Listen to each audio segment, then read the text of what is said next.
Okay, so another thing I was doing is I'm playing the game. I've got the update loop, and generally, the game is always playing, as I've mentioned before. But this is my code running, and so just kind of in the background, the code running. It's a quarter of a millisecond, so it's really not doing much of anything, of course. So anyway, but I'm playing the game here, and I'm just going to make a move and watch it play out. And just kind of go back and forth, stay out of the way of the new biplane. The biplane is the automaton and doing the AI aggressive, so I know where it's going to go. So you can see here, I'll stop this. Got some, I'm going to put air quotes in this, spikes. So this first one here, this is when you're setting the maneuver, and just to kind of get that whole update loop ready to go. So there's a little bit of processing that goes there, but look at this. This is 1 millisecond. So we're talking about 2 milliseconds of time. I looked through all the code there, and everything needs to be running, and it's really running fairly efficiently. The second spike was a little bit bigger, so I've made some changes. But here, the two things that I saw, it was taking about 2 milliseconds of time for my state change. And so I'm going from at the end. So this is at the end of the update loop.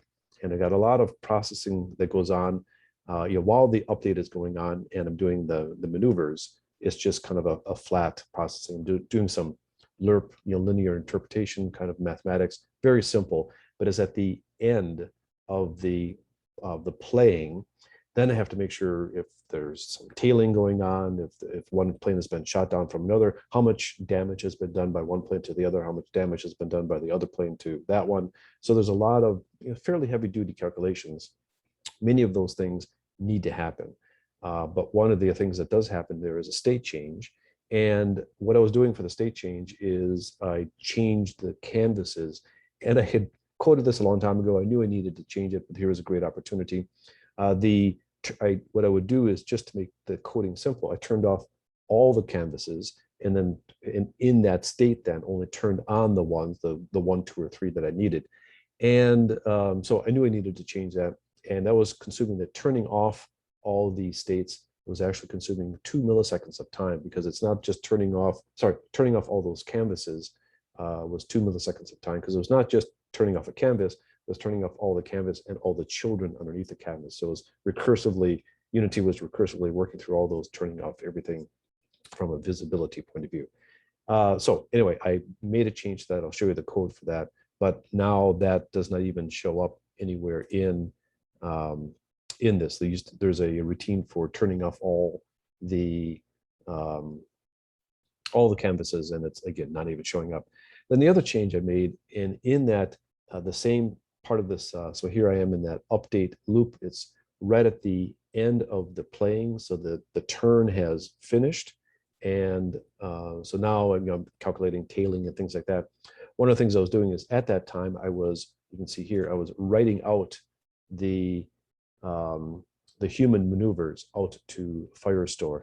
Now, the writing out of that is asynchronous. In other words, I get it all set up, and then Firestore, I push it to Firestore, and then Firestore works kind of in the background and asynchronously sets things up. But the setup for that was taking another about 1 millisecond.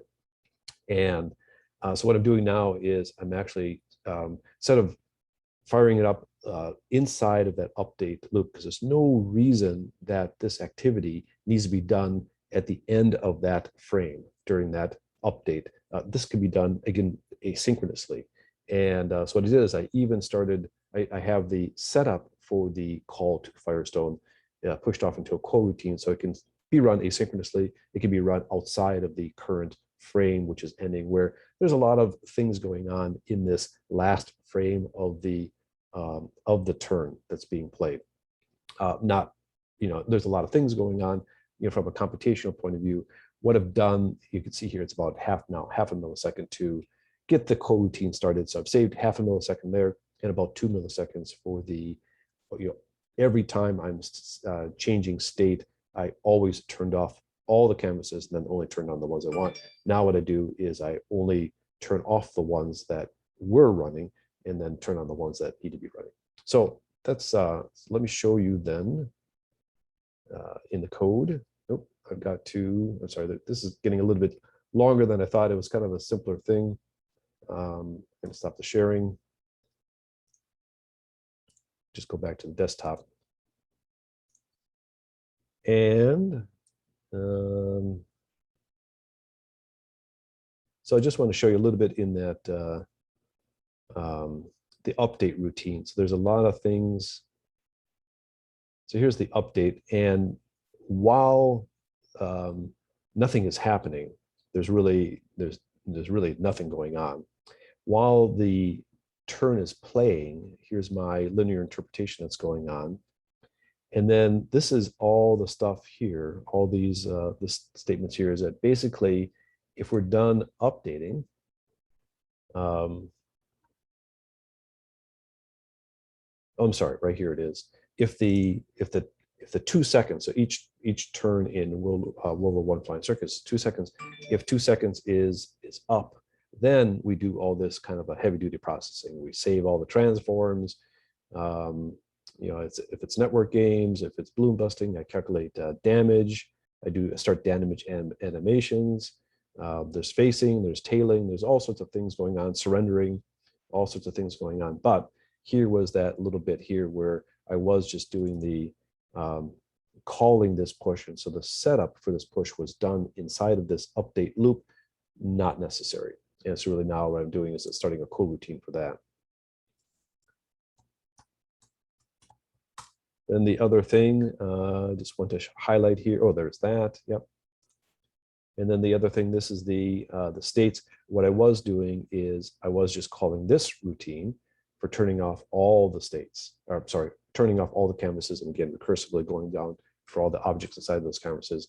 And now what I do is when I'm calling the state machine, I'm passing into it not only the state that I want to get to, but also the state that it came from. And now that I know that the state that it came from, I can then turn off for that state only those canvases that I had turned on. So again, something I knew I needed to do, but it was fun to take a look at what Unity was recording there. And so I'm saving at that end of the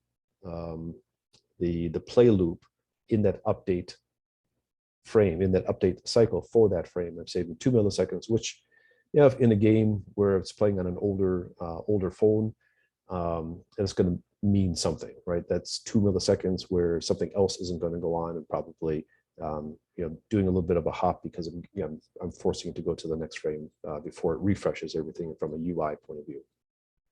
Okay, thanks.